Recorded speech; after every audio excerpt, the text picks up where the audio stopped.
We want to welcome everybody here tonight. And first question I'm going to ask is anybody here for the first time? Got several people here for the first time. Everybody else has been here before? Okay, then the people that have been here before, I would appreciate it if you welcome the new people. People have never been here before. It's so important for the museum to be able to, and so exciting to be able to come to here, or have people come here that have never been here before, and we hope to see you all back again. So I think this is important. We've had a very busy fall. We have 6 programs this fall. 3 are done, and 3 are coming up. And if you receive the flyer on the way in, I'd just like to talk about what's upcoming at Brookside Museum. On October 25th, George Ward will be doing a program on Erie Canal songs and stories. George Ward is a well-known balladeer in the area. He has performed for 50, 60 years, he was telling me when I talked to him. And it's kind of an important time because next year is the 200th anniversary of the Erie Canal. So he'll be here, and we're going to do it on a Friday night because it's going to be kind of a relaxed, laid-back program of songs and stories. So we hope you can come here for that. On November 6th, I'm thinking about it the day after the election, but hopefully some people will still be here. But this is not going to be here. This is a Zoom program. We have a man, Marty Potovich, who has written a book on the Civilian Conservation Corps in the area of Saratoga County and the Adirondacks. And so that's going to be a Zoom program. And you can register online for that. All these 3 programs I'm going to talk about are all available as of now online for registration. And our final program before we take a break for the Artisans Market, which is an event that we have starting after Thanksgiving, is Paul Perot, the former, just recently retired historian for the town of Malta, is going to have a presentation on the Malta test site, the rocket test site. Now, has anybody not heard of the rocket test site? Yeah. Okay. It's still there.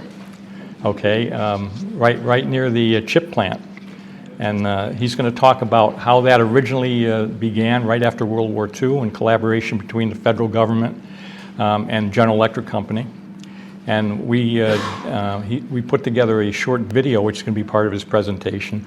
And I went there with him and the Lauren Roberts, who's the county historian, and it was amazing the amount of buildings and structures that still exist in that area, only about less than half a mile from the chip plant. So he's going to tell that story on November 12th.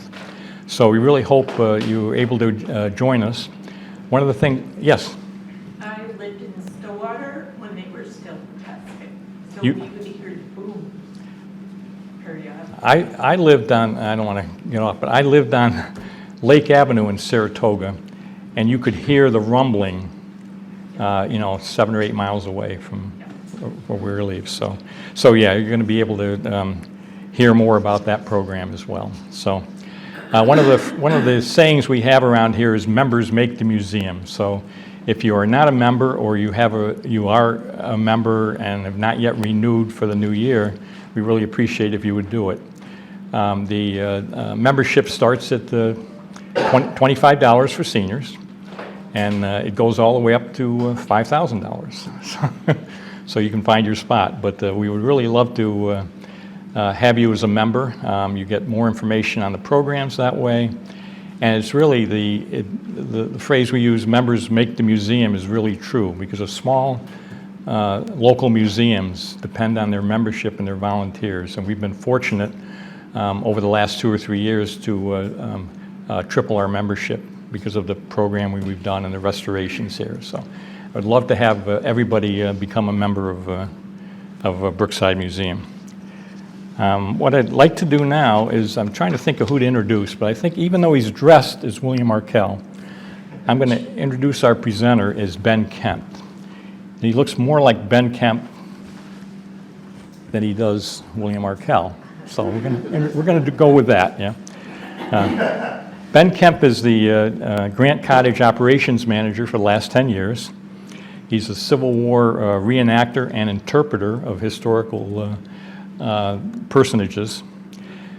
And over the last few years, Ben has developed a plethora of presentations related to Grant's Cottage and Ulysses Grant and some of the other associates of Grant. He's done a program on Grant and Mark Twain. He's done another program on Grant, comparing Grant as the man of war, which he obviously was as a general of the Civil War, and as a man of peace. He's done programs on a man, I think it was Hugh Clements, was a man that actually fought in both sides of the Civil War, which is kind of interesting.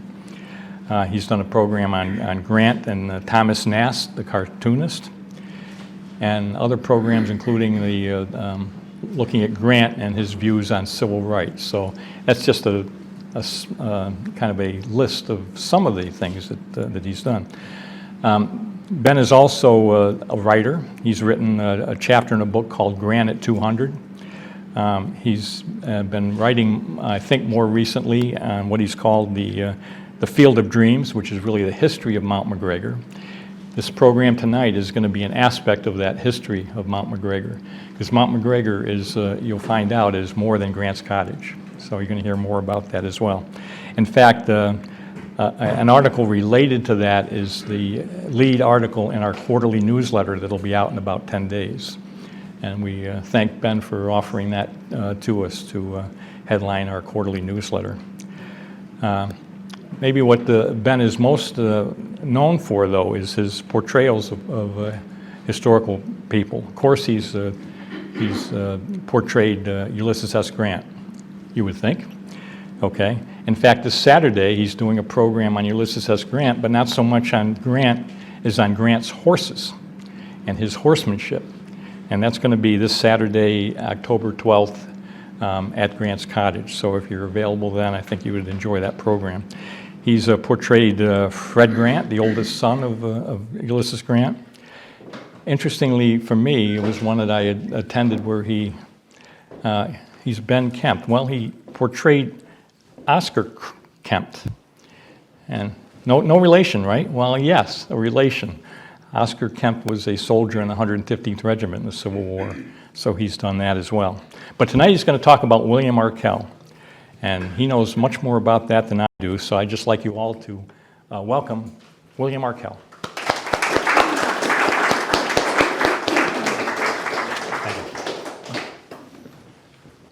Yes, thank you, Mr. Richmond. Yes, what a warm welcome this evening. Where would I rather be on a Tuesday evening than Boston? Well, perhaps anywhere. Now, some find me edgy, so just be warned. But, of course, it is a fine time of year, a beautiful time of year, and one that makes me recall the days on the mountain when the crowds had left for the summer, and it was all ours. Myself, my wonderful wife Minnie, and our two children, Margarita and James. And we had free reign of the mountain. Now, don't get me wrong, I didn't like the fact that we didn't have any money coming in, but I certainly grew very fond of that mountain. And I was fond of it the first time I ever set eyes on it. Now, you may ask me questions at any time, and I may answer them. Now, you can see the vigors of youth have escaped me. I have grown some whiskers, and it has hidden some of the scars, which I will speak of. Now we have this wonderful technology, the magic lantern, to help us through the story today, the story of, well, Mount McGregor. Now, as Mr. Twain calls it, Mr. Mark Twain, he calls it the Gilded Age that we've just lived through, I suppose, and as you know, it was a time of great financial risk and great financial reward for some. And I can say I partook in some of the gains and some of the losses. And so far, I believe I've landed somewhere in the middle. But I would have had no chance to do anything with Mount McGregor if it hadn't been for my father, Senator James Arkell. Now, he was born in England, so I suppose that makes us English. He was born there and came over and was a simple farmer at first, but he established himself with a man named Benjamin Smith. Now, just before the war, the rebellion, Father put a patent in for a paper sack. And it was the best of timing. Oh, as you can imagine, sacks, as you know, were made of cotton before that, and cotton was not very available. They were hoarding it in the South during the war. Now, you could get at it, but you may get shot in the process. So, Father went and built a strong paper bag. And that allowed us to prosper greatly during the war and afterwards. So, Father, I do credit him also with my sense of humor. Oh, yes, Father always had a good sense of humor indeed.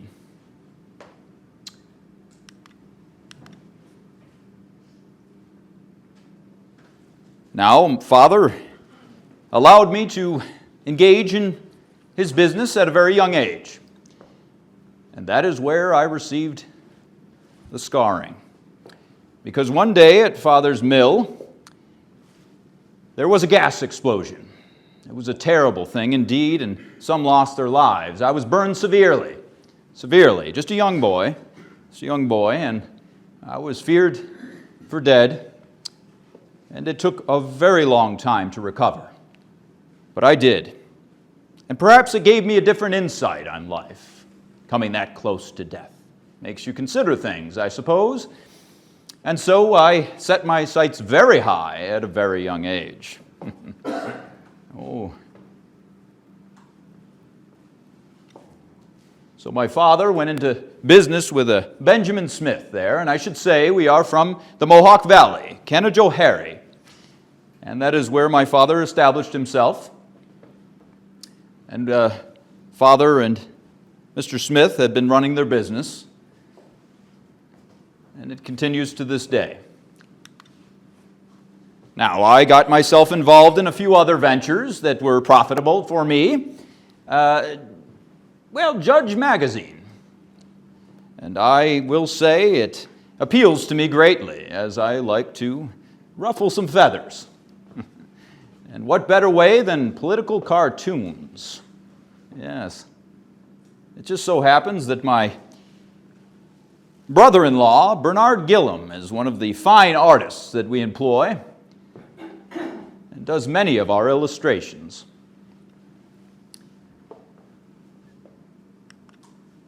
Now, it was the day of the funeral of President Garfield. Now, as you know, he lingered on for some time before he died. But we went up, and it was very solemn day. And we went up from Saratoga to visit Mount McGregor. We had heard so much of this place. Mr. Duncan McGregor, I don't think you could invent a more Scottish name than that. No, he had seen fit to build a road up that mountain, that steep hillside by the valley of the Hudson. And he built a very modest little resort there. And we wanted to see what he had up there. We had seen it in the papers. There was excursions from our area up there. And so myself, Father, my brother Bartlett, and a few others, we ascended the mountain by carriage. Now, it was a very warm, late fall day. And we were quite uncomfortable in that bouncing carriage as we went up the mountain. And it took a considerable amount of time to reach the place. And when we did, we saw this small structure and dining area that Mr. McGregor had created. We thought it very quaint. Everyone said that Mr. McGregor had the best meals up there. Well, I hope so, because the accommodations were pretty simple. But it was when we went to the overlook of the valley, what is now called the Eastern Outlook, that we were enamored. We fell in love with the mountain. The views, the finest views, I will say, this side of the Rocky Mountains. Now, as I stood there, our good friend, Mr. John Kellogg, another linseed mill owner from nearby in Amsterdam, good friend, and almost jokingly he turned to me and he said, WJ, William James of course is my name, but WJ is what he called me. He said, WJ, how about you build a train up this mountain? And now he was quite surprised, because I turned to him and said immediately, I said, well, how much are you going to contribute to this enterprise? And then he surprised me back by saying $25,000. I said, fine, then I will put in $25,000 as well. And my brother, my father did the same. And so we had $100,000 to start this venture. An inspiration from standing on that mountain turned into a vision for a much larger resort. Of course, the first thing that had to be sorted out was this long, dusty carriage ride up the mountain. You can have many visitors in Saratoga enjoying themselves, drinking the mineral springs, betting on the ponies, whatever they would like to do down there. But to bring them to the mountain, you have to do something more than entice them with a 2-hour, dusty, hot carriage ride. That wouldn't do. And so the railroad was the first project we put ourselves to, and I must say it was a very ambitious project indeed. We had to build 10.5 miles of track. Well, I can't take the credit for it. It was Italian immigrants that did most of the work for us. Fine fellows, as long as you kept the bread coming. Now, they completed a Herculean feat. They built this railroad in 4 months. Ground was broken on St. Patrick's Day of '82. And we opened that railroad in July of the same year. It was incredible. Some 13 trestles, some of them 100 feet high off the ground. The views were incredible.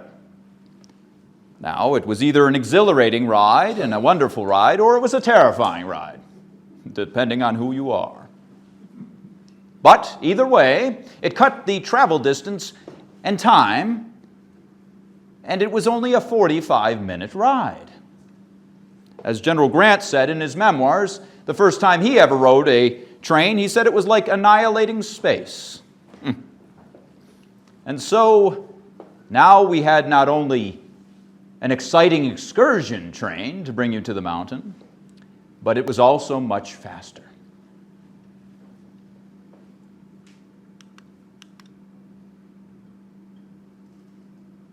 Yes, and someone you may know, since we're here in Ballston, is our good friend, Mr. George West, the paper bag king. Has his mill here in town, and certainly was a very early investor in our enterprise as well. And it was good to have him involved.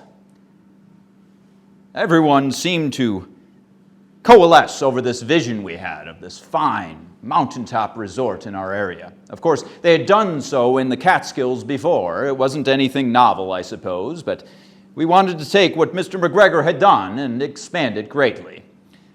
Saratoga deserved it. Now, I must say I stole the idea a little bit. McGregor had already started to look at bringing a train in. And of course, they opened a train the year before out to Saratoga Lake. But not everyone wants to go to the lake. Some want to go to the mountains. The cool, refreshing, and healthful air of the mountains. And so our station on the mountain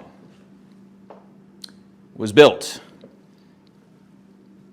Visitors could board the train on North Broadway in Saratoga, come up through the valley, stop at Daisy Station and pick some flowers. The ladies like that tremendously.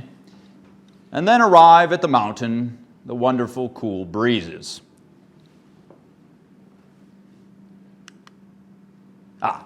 Somebody was speaking of electricity earlier. Oh yes, we tried to use electricity all we could. We were interested in what Mr. Edison was up to. He was looking at electric locomotives, but we had another gentleman that tested his locomotive. And he came up from New Jersey. Oh my, his name escapes me now. Well, I was more enamored by his machine anyhow. But he came up and he tested this electric locomotive called the Ampere. Very fitting name indeed, on the Mount McGregor tracks. Now, to be clear, the Mount McGregor tracks were 3 feet. It was a narrow gauge railway that was built, so it could navigate the steep turns up the mountain.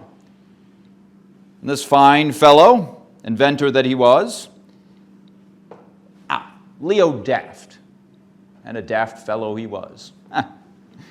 Yes, he tested his locomotive and it went and pulled 3 cars.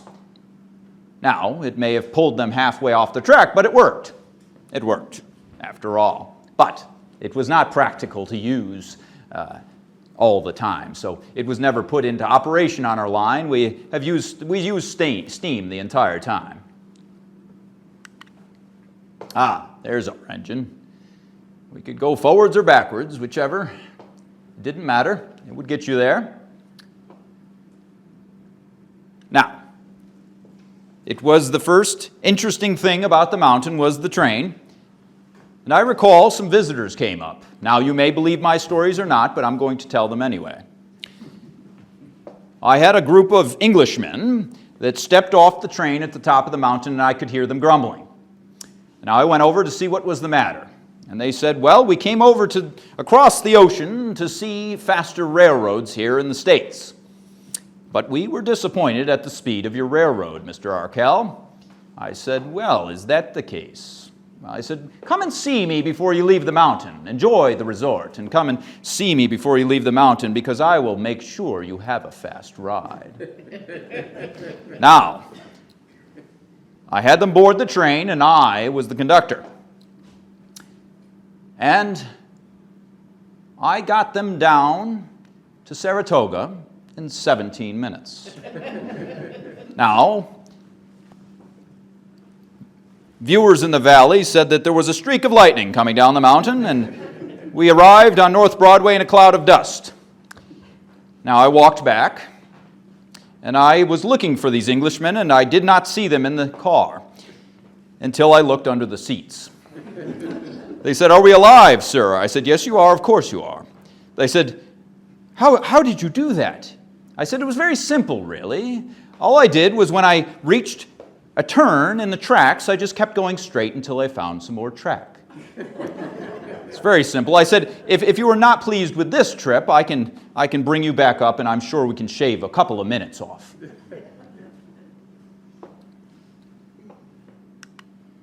Now, we started to promote our resort very quickly after the railroad was built. A new summer day resort connected by the most elegantly equipped railroad in the U.S. Yes, of course. Trains every hour for the mountains. For hotel and camping accommodations, address Mount McGregor Improvement Company. 1,200 feet above the sea. Now, I must admit, I eventually sold off the enterprise, and those that took over at a certain point, well, I can tell you that their advertisements raised the elevation of the mountain somewhat. It went from 1,200 to 1,300 to 1,500. Well, who was checking anyhow? we had a problem.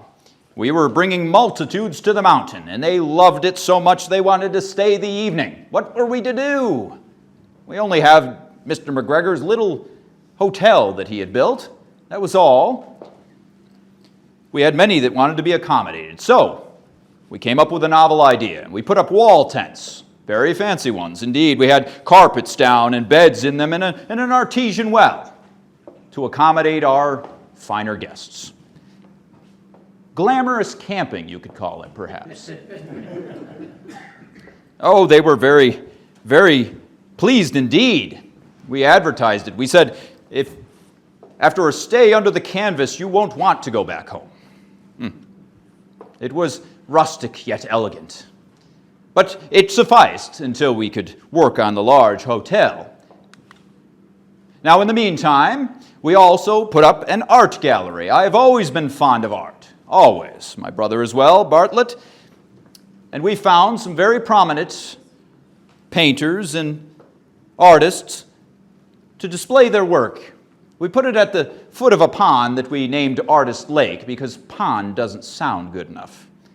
Lake is more impressive. So Artist Lake, with the wonderful Queen Anne style art gallery we built. And for a couple of seasons, including the one where folks were camping mostly, we sold a number of pieces, but it was a very troublesome enterprise, and we only ran it for about 2 seasons. But we had artists like Beardstad and Moran and their pieces in there. It was a very fine establishment. Now, in my younger days, I had hosted an entire group out of New York of artists that came to go on a riverboat up the Erie Canal. And they painted all along the way. And then afterwards, they gave me their paintings. What a fine gift indeed.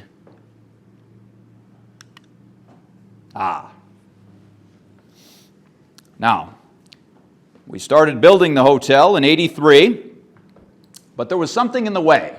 On the highest point of the mountain, we had to blast rock out of the way just to find enough flat space for the size hotel we wanted to build. But there was something occupying that space. Can you guess what it was? Well, Mr. McGregor's quaint little hotel. We could tear it down, but we said, no, it's a part of the charm of the mountain. Let's move it over there. Now, if you have enough money, you can do that. And so we put it on logs and rolled it down there. I suppose it wasn't getting it going that was the problem, just getting it to stop before it ended up in the valley. Now, as you can see, the cottage is there, and we did the same with the gallery, the art gallery. We brought it closer to the hotel, and we've used it, our family, the Arkells, we've used it for our own purposes. But the hotel, yes, we wanted it to be magnificent. We wanted it to take advantage of all the mountain's beauty. And so we built a 3-sided hotel, 3.5 stories tall with a viewing deck on top, 100 rooms, 22-foot wide piazzas, 2 stories of piazzas indeed.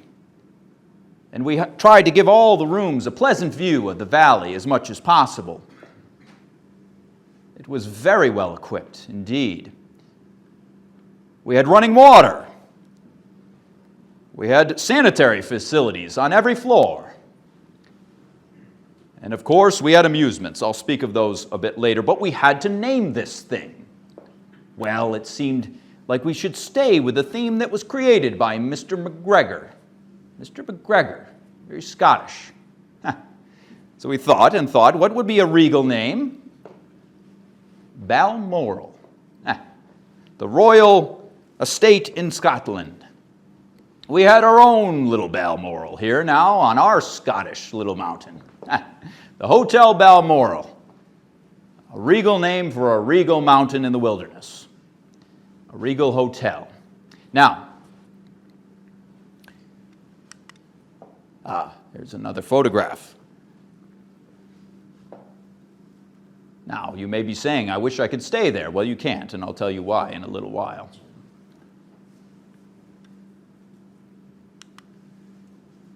Yes, we covered the grounds in wonderful little rustic benches and gazebos. There was much to do. You could walk on all the paths. There were some paths that were outlined in white stone for moonlit walks. So those that were young and in love could grow more in love. Yes, this was taken there, this photograph during General Grant's stay. That's his daughter and daughter-in-law there in the foreground. And you can see that's one side of the hotel there. An incredible construction indeed. And we completed it in about a year, another very ambitious project, of course. And you could see it for miles from the valley below.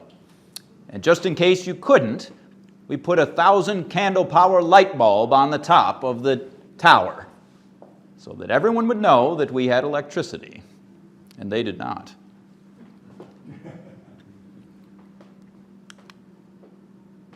Yes, another angle there.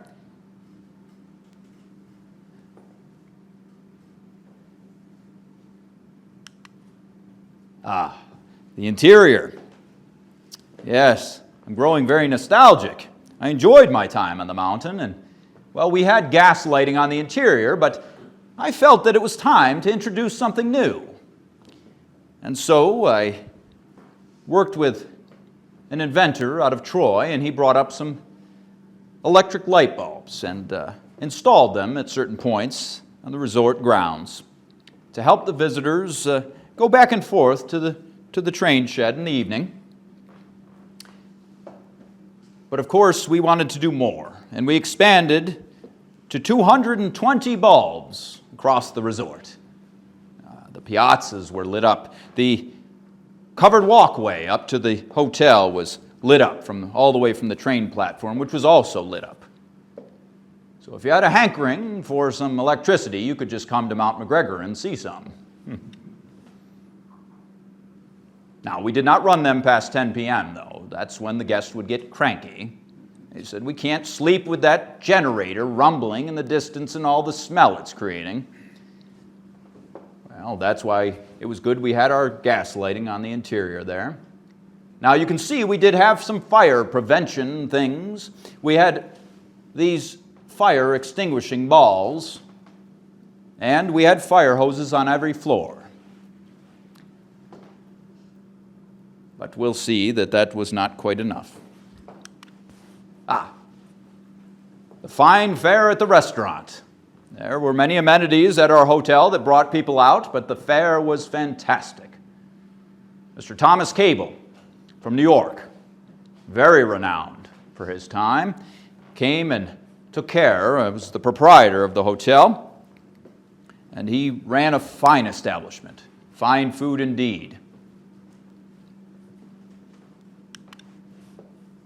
But the views is what brought most of our visitors up from Saratoga. The great views of the Hudson Valley, the Green Mountains, the southern Adirondacks, and even the Catskills. Now, you could get mineral waters and watch the horses and many other things in Saratoga, but you could not get the views. We had cornered the market on the views. And you can see people enjoyed themselves greatly. This is taken just in front of the hotel, and you can see this wonderful gentleman brought some music with him. Always a pleasant thing. We had our hammock chairs and benches all about. People enjoyed themselves, relaxing in the wonderful climate, the cool air, and the healthful pine-scented breezes. Yes, we built a gazebo out at the eastern outlook with phenomenal views. You could get out of the sun and get the views. How much more could you ask for? We've given everything. It was a playground, a wonderful park. Yes, as you can see, it was lofty, like some high-up castle. Well, we tried other things, amusements. We had tennis courts, built. Of course, that was new, brought in from Europe at the time, and there was quite a number that were quite interested in them. And I put together a competition one year, and it was well attended and very competitive. Now, I like competitive sports. I have raised racehorses myself and done very well with it, in fact. It's better to raise the horses and race them than it is to bet on them. Now, we also provided live orchestral music on the piazzas in the evening. Nearly every evening in the summer, we'd have the Boston Ladies Orchestra. A very novel idea at the time. All ladies. Wonderful music, wonderful. And we would have hops as well, hops. And all the ladies would come up with their dance cards and dance the night away. The lakes. Artist Lake was not much to boat in, so we had two other lakes nearby, one of them very, well, large enough anyway to be called a lake properly, Lake Bonita. Nearly just about less than a mile's carriage ride from the hotel. You could take part in some paddling or fishing and feel yourself a great sportsman. At least play the part. Like this wonderful chap here. He thinks himself a great sportsman, I believe.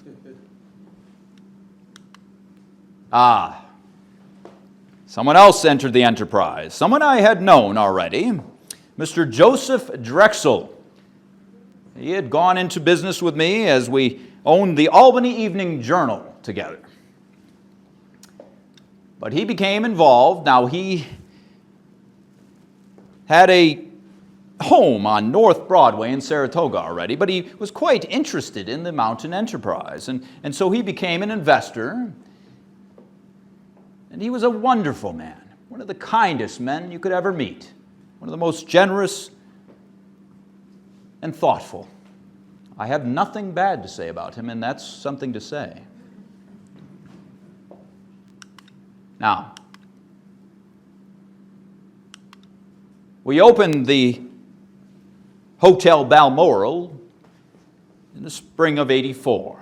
It was only the next year that the great general of the Civil War, General Grant, took ill. And his physicians were looking for a better climate for him. Now, Dr. Douglas, one of his doctors, was very familiar with Saratoga. And he knew of Mount McGregor and of its elevation. And he thought it would be the perfect place. So I worked with Mr. Drexel to arrange for the old McGregor Hotel to be used by General Grant. It was a great kindness, but I will admit there was an ulterior motive. Yes, I thought if Grant came to the place, even if he died, it would quite make the place. I'm not ashamed. I am a promoter. Mr. Drexel was not of that same mindset. He had only one concern, and that was putting up Mr. Grant and making sure that he and his family had a place to stay during his last days. So I went down to New York. I started to arrange with the Grant family in April and went down to New York in June and rode up on the train with them to the mountain. General Grant was in a desperate state of health. He certainly needed the mountain, and it did give him, I believe, the healthful air and the climate there did extend his life long enough for him to finish his book. Yes, it was very short distance from the hotel. This photograph was taken just off the back of the hotel, and you can see it there, the cottage, and the covered walkway up from the rail station there. So you may think he had some privacy, and we tried to provide him with some, but of course the multitudes that came that summer and came so close. But General Grant was a very kind man, even towards the end. He sat there on the north corner of the porch, working on his memoirs, but he didn't ignore the people coming up the hill. He would tip his hat, and he would wave. He was such a friendly man. I do recall an amusing incident with his granddaughter, Julia. She saw a rooster chasing a chicken on the property. And she said to her grandpapa, she said, "Do you think that rooster could catch that hen whenever he wanted?" Oh, that got Grant laughing so much he had a choking fit, sadly. But the innocence of a little girl. Yes. Yes, the whole family was provided for. Grant had 4 children and his wife, Julia, of course. And they were all accommodated there. We also provided their meals at the hotel restaurant. Mr. Drexel paid for it all. He spent a small fortune in furnishing the home. I put some of my belongings in there as well, just to flush out the place. And they were a very loving and tight-knit family. I must say, I was greatly impressed, greatly impressed. I don't think much of the sons in terms of business. But they certainly were devoted to their father. Yes, I recall a very moving incident indeed. I was on the porch of the cottage and I overheard a conversation taking place. Now, there was a Mr. Wood from Troy who had provided General Grant with some much-needed funds in the spring of '84, I should say, when he was in dire need after the financial collapse of his firm. And this man did not know General Grant, not personally anyway. And so he sent a loan to General Grant. He knew he was not taking charity. And so he sent a loan to him, and Grant accepted. And he said, "This is a great kindness." So Mr. Wood sent him another $500 check. General Grant accepted. He said, "This is in payment for Appomattox," as a joke. But General Grant paid him back when the money started to come in from his book project. Mr. Wood came to the mountain but did not want to bother General Grant, but when General Grant found that he was there, he asked him to come over. General Grant had lost his speech, his voice to the cancer, but he wanted to see Mr. Wood. Mr. Wood, as he was leaving the porch after visiting briefly with General Grant, was in tears. I asked him what had happened, and he handed me the slip of paper that General Grant had written for him. And it said, "Though there is much unblushing wickedness in this world, yet there is a compensating generosity and grandeur of the soul." Mr. Wood had single-handedly restored General Grant's faith in humanity after that scoundrel stole all his money in Wall Street.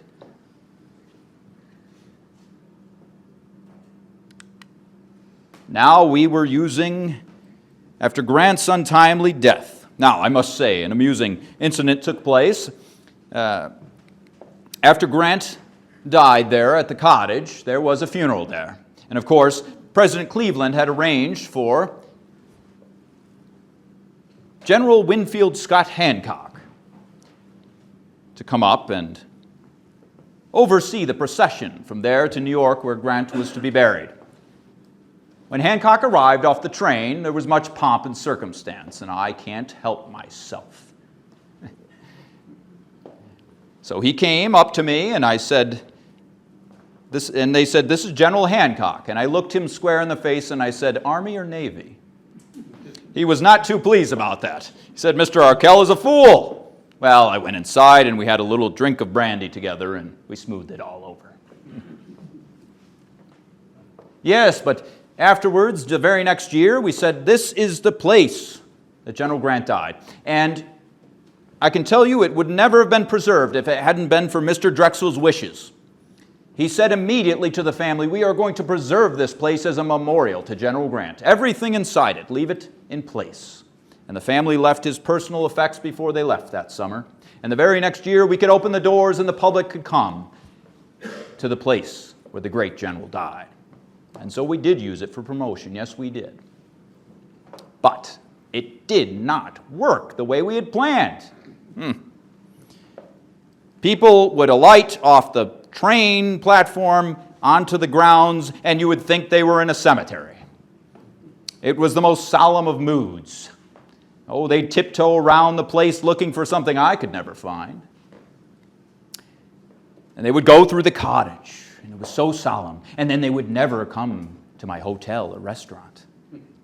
And on top of that, they would take a handful of sand, every one of them, as a souvenir out of the driveway. Every 2 weeks, I had to bring another load of sand in to cover it. They were a nuisance, if anything. Couldn't blame General Grant for that, however.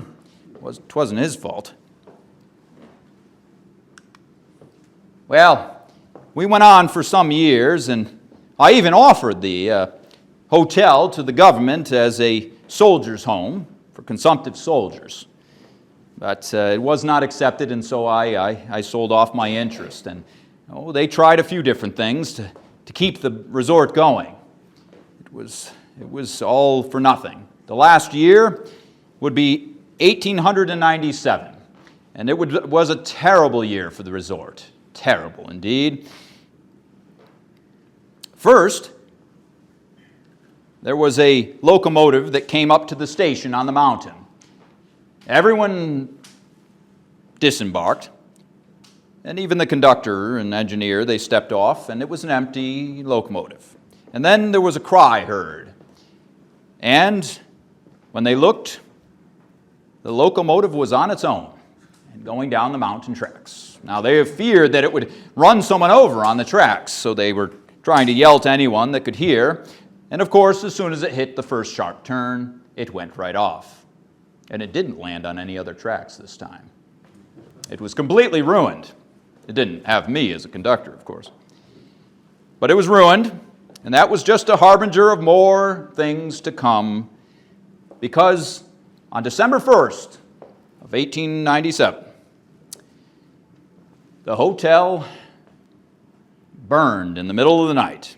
Now, they tried to claim that some painters had left some oily rags there and that they had somehow combusted and the whole place had burned down. Didn't do much good to have water up there when it was shut off. Now, I do believe that those new owners, well, I think they burned it for the insurance money. That's my opinion. But it was a sad end to a very, very ambitious vision that I had. And I wish the hotel was still there today, but it is not. At least the cottage survived, and certainly I believe that should still be taken care of.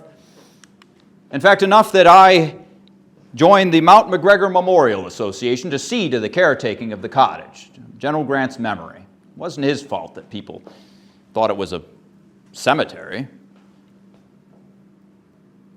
And so, a few years back, a veteran was placed in command of the cottage. Mr. Clark and his wife. Now, Mr. Clark had seen the worst of the war. He had been at Andersonville prison camp. He was a very, very committed man. And he was committed to taking care of that place, and he still is. And I can tell you the state, the pencil pushers at the state, they came and sent me a letter. They said, well, Mr. Clark is going to have to pass a civil exam. I said, that's hogwash. I will vouch for him. He does not need to. He works for the Memorial Association. We went back and forth for ages. Eventually, they relented. That's how I've usually gotten my way throughout my life. Litigate, litigate, litigate. Yes, it's been kept. Even the flowers. Well, I guess now I can see why it seems so somber. I guess when you keep funeral flowers in a room, that's a bit odd, I suppose. I haven't seen it anywhere else. But they keep good care of it, the Clarks. Very good care of the home. They live there year-round, and I can tell you, it's not a place I'd want to be in the winter. I did leave my dogs up there, a couple of mastiffs, in Mrs. Clark's care, and keep her company. It's very lonely there on the mountain, I know. We go back to the valley ourselves, but the Clarks, they are mountain dwellers now. and they do a good job. Any day during the warmer weather, people come to their door every day and they take them through.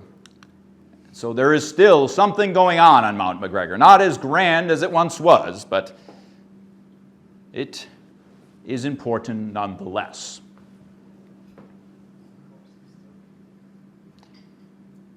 So there is not much there on the mountain, and who knows what will be to come as we go into the next century. I know I probably won't stay in this area for too long. I have visited Southern California, and it seems quite nice. Yes, I'm still with my family down in Canajoharie, but I do have some wanderlust in me still.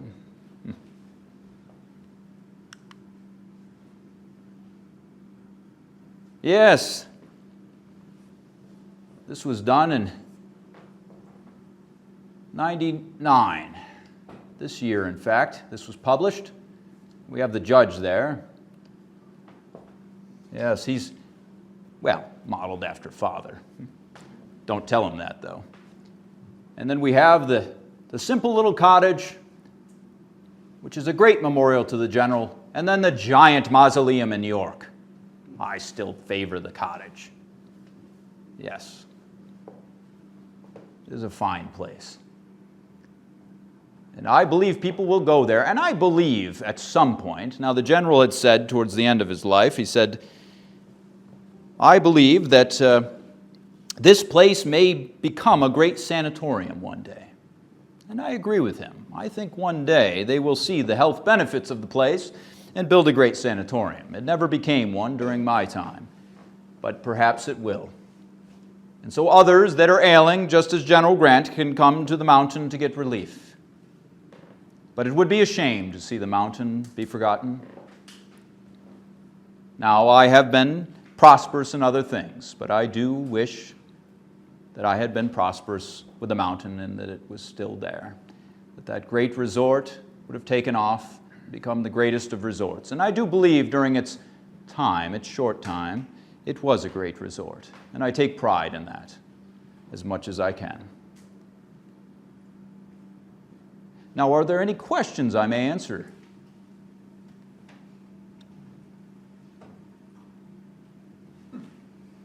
Oh my. Did you go to California? Yes, I did eventually. Yes, I went to California. It was a bit of a roundabout way. I was, as I mentioned earlier, very interested in automobiles. And I was going quite fast in New York, and I ran over a little girl and killed her. It was an accident, of course, but, well, I paid my bond, and I got out of town. I worked for a couple of years. I went down to Florida and out to California until I could come to a settlement with the family. Yes, charge of murder wouldn't do. Wouldn't do. It was an accident. And so I went to California there, and after I had settled with the family, I moved back out there. And it is a wonderful place. I wouldn't give it up now.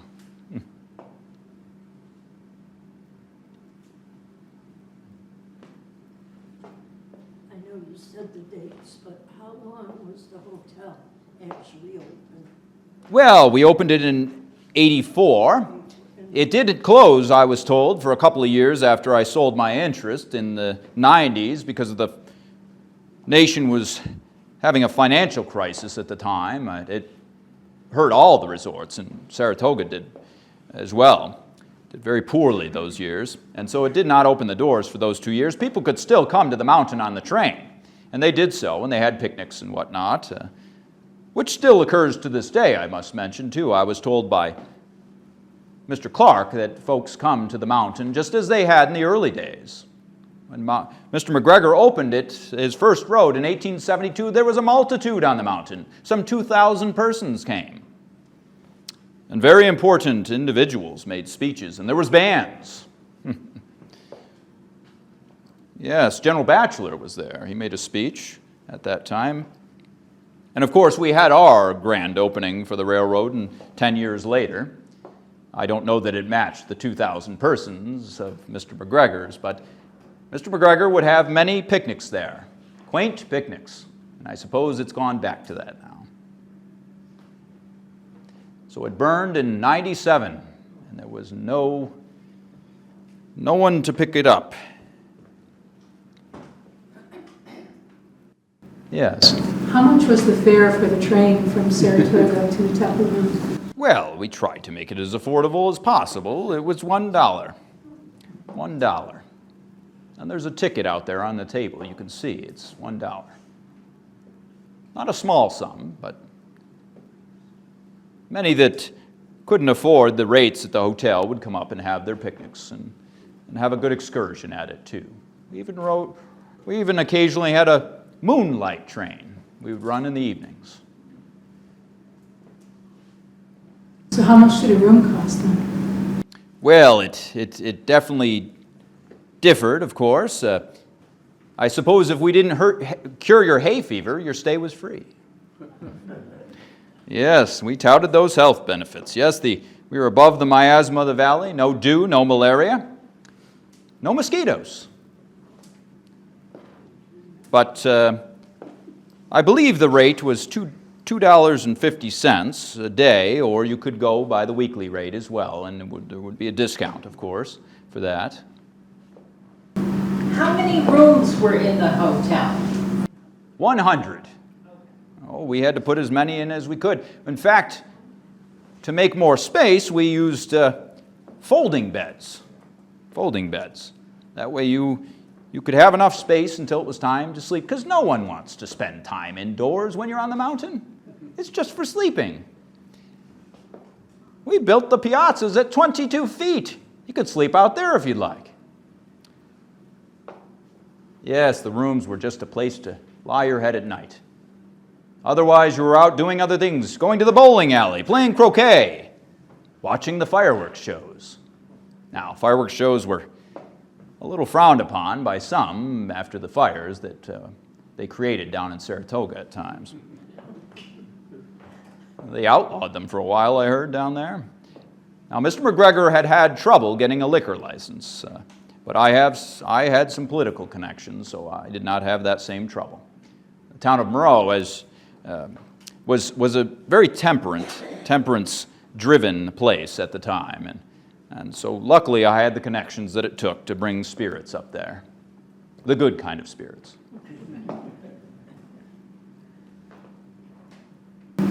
How much land was there in yours? Oh, a good 1,000 acres. 1,000 acres. Now, much of it was just carriage paths and out to the lakes and other views. You could go clear out to the other side of the ridge and see the Hudson on that side, too. It takes a good bend there, turns to the west and heads up towards Corinth, and then up into the mountains. So the Western Overlook, we called it, so that it would not be confused with the other. Well, it was a 2-mile carriage ride, but it was quite the payoff, of course, once you got out there. And we had the lakes, of course, and we did try to sell plots for other cottages. We thought that would be a good way to bring some investors in, and it just did not pan out. We did require that they cost at least $1,500 construction. We wouldn't have small shacks, of course. And so, but it was very lucrative. We told the investors, the potential investors, that they could earn 20 to 30% on it, because when they were not occupying it, they could rent it out, of course. But there were not many takers. Many already had homes in Saratoga, and when you could watch the races or take the waters or any other amusements in the city and then call up on the telephone, yes, we had a telephone wire, up to the hotel, order your meal, and be there in 45 minutes with a hot meal waiting for you. Why would you bother to have a second cottage on the mountaintop that would be covered in snow all winter? No, I think many just felt that having a place in Saratoga and coming up on excursions was enough. They could stay in the hotel. And we had many fine guests. We had at the time, President Benjamin Harrison came up in 1891. We gave him a country dinner a birthday dinner for his 51st birthday. He had been doing the sportsman thing down in Moreau Lake, catching fish and whatnot. And then he came up for the birthday dinner. Some 100 guests we had there. And it was a wonderful occasion indeed, although the president couldn't say much. He had been at 3 different stops earlier and worn out his voice entirely. Well, Father and I did enough talking for him anyhow. Yes, we have an invitation there on the table as well to that dinner of the president, with the president in 91. A few famous visitors. We had Oscar Wilde, the poet. He's lately gotten himself into some trouble, I guess. But he was very enamored. And I liked him. He was very flamboyant and edgy. And I liked that. Any other questions I may answer? Yes. How many publications did you have? You had the Judge? Yes. You mentioned? Yes, Leslie's Weekly, Albany Evening Journal, and Judge. Yes. Can't just have one paper, after all. When did the railroad stop? When did they stop the railroad? Well, I was told that they pulled up the tracks when there was no longer a resort to reach. They pulled up the tracks. I believe it was all done by 99. That was the end of it. They didn't run the trains anymore. Apparently, they had not paid D&H line for the easement next to their tracks in the valley, so they put up a block. Yes, that would not have happened when I was there, of course. Although I was brought to court over some things, but that's a whole nother story, which I'd rather not speak about without my lawyers. Can you talk a little about Mark Twain's friendship with the general? Oh, Mr. Twain is a wonderful man. I love his writings, love it. He says he met the general when he was interning. He was an assistant for a senator. Now, the senator said, "Would you like to see the president? Let's go to the White House." So they went in, and the president was in his office there. Now, Twain was not quite famous yet, and he was very enamored by Grant, and he was so awkward and so embarrassed. He blurted out to the stone-faced President Grant, he said, "I'm embarrassed, are you not?" And then he realized that he had said it out loud. And he said he slunk his way out the room and was so embarrassed. Now, 10 years later, he would meet him at a veterans event. And in the receiving line, President Grant had a great memory. In the receiving line, he looked at Twain and said, "I'm not embarrassed, are you?" Yes. And then, of course, Twain that evening would do the unthinkable. He would get General Grant to laugh. And they became friends afterwards. Twain had his home in Hartford, Connecticut, and of course he would come into the city on business, and every time he had the opportunity, he'd bring a friend over to say, "Look, I am friends with General Grant. I can go right to his door. He is my friend." And I can imagine those conversations, Twain listening to Grant's war stories and Grant enjoying Twain's wit and humor. It must have been something. And of course, Twain came to visit General Grant. It would be his last visit 3 weeks before his death at the cottage on Mount McGregor.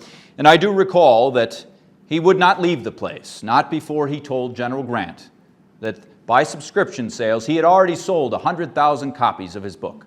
So that man was able to reassure his good friend before he went to the grave that his family would have the money to take care of themselves. And so Mr. Twain was a very generous man indeed. Not always wise with his money, but in this case, General Grant was a good bet. Oh, he was a betting man too, yes. General Grant may or may not have made it. He knew that, and to the end of the story. But he did. Just 3 days before he died, he penned his last words.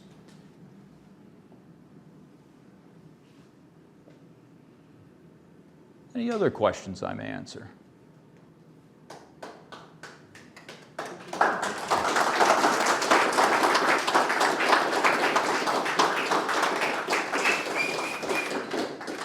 Now, I will give you a little update here. I will come out of character. I know it's sad. It's so much fun to be in character. But Grant Cottage has a lot of great things going on. As you may know, the facility next door was built as a sanatorium. It opened in 1913. So Grant was right. Mr. Arkell, what he had tried to do earlier on, eventually did happen. There was a consumption or TB sanatorium built there eventually. And it went through a few different lives. It ran as a sanatorium until 1945. Then it became a veterans rest camp until 1960. Then it became a developmental center. And its final usage was a minimum medium security correctional facility. They called it Magic Mountain or the Wilton Hilton. So if you're on good behavior, you could get up there. Now that facility, while it was a correctional facility, was not the red carpet for visitors. Okay, you come to the gate and there's a guy with a gun and a dog to sniff your car and check your ID. So that's not really the welcome that you want. And then you come up and there's prisoners mowing the lawn and yelling at each other in the rec yard. So that came to an end in 2014. But it created a lot of challenges for us because we had our utilities and all that through them. And so that's what we've been working on the last 10 years. And I'm proud to say that we have addressed almost all the major concerns: fire, security, and we have water, our own water system now. We have our own cellular system. So we are completely off-grid. We are the first historic site or park in the entire New York State system to be fully off-grid year-round. So that's but the generator comes on in the winter and it doesn't annoy anybody like it used to in 1885. So we don't have the problems with the generator anymore. So with that all addressed, now we can look at expanding the resort. The resort. Caught myself there. Expanding the historic site. So you guys were thinking of coming and booking a room, weren't you? So, well, we're not getting there yet. But we do have a plan to update the site. Biggest thing is right now, actually, just even today, they were working on this new parking area, which will accommodate, it's over the cottage, over the top of the hill. You can't see it from the cottage. We're also going to have a pavilion built so we can have our presentations. And you know where that pavilion is going to sit? Right where the Hotel Balmoral did before it burned down. Beautiful views. It'll be a fitting reminder of that resort. And so we're going to redo the roadways, the pathways. We're going to make them more accessible to the Eastern Overlook so everybody can get down there and enjoy that place, with mobility devices and all that. So that's an exciting part of how we're updating. Another thing is, what does everybody want to do when they go and take a tour at Grant Cottage? What do you want to do that you're not allowed to? Go upstairs. Yeah, there it is. And so that's our biggest request. So we are working on it right now. It's probably a multi-year project, but we are working on it. So just hold on, we'll get there. We do have a virtual tour available on our website if you want to take that. We did a staging of a few rooms a few years ago just to give people a taste of it, but it needs a lot of restoration. That's where the caretakers lived for 100 years. Mr. and Mrs. Clark, and then C.A. Narita, a Japanese immigrant, lived there until 1984. So it's an incredible story of preservation.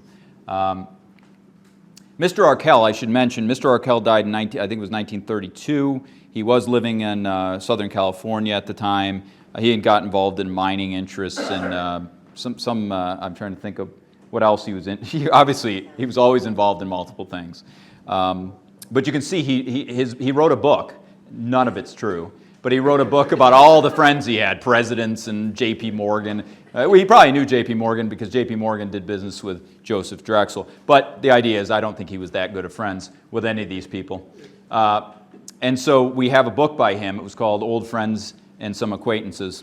And he talks about Grant, a little bit about the resort in there. But he inscribed it to a guy named William Wrigley, Jr. Why does that name sound familiar? Out in California, of course. Wrigley Chewing Gum. Yeah, he's the Wrigley Chewing Gum guy. So he did know some people that had money for sure. No, he actually did. He was up in the high class society circles. Whether people liked him or not, I don't know. He kind of coolly writes about that incident with the child, the tragic incident. That's a little strange the way he writes about it. But he was an interesting character overall. So this is our plan, and we're very excited, but of course we're seeking the grant funding right now. And so that's the exciting future of the cottage. There'll be reasons to come back and see us again. We're going to renovate the upstairs. We're going to open it and have some of it be interpreting the caretaker's life and some of it be the Grant family life, so that we can give everybody credit. Is it, who owns the cottage? The cottage is, that's a great question. So the I'm an employee of the Friends of Grant Cottage. We're a nonprofit. We have mostly volunteer staff, and we operate the site on behalf of the owners, which is the New York State Parks and Historic Preservation.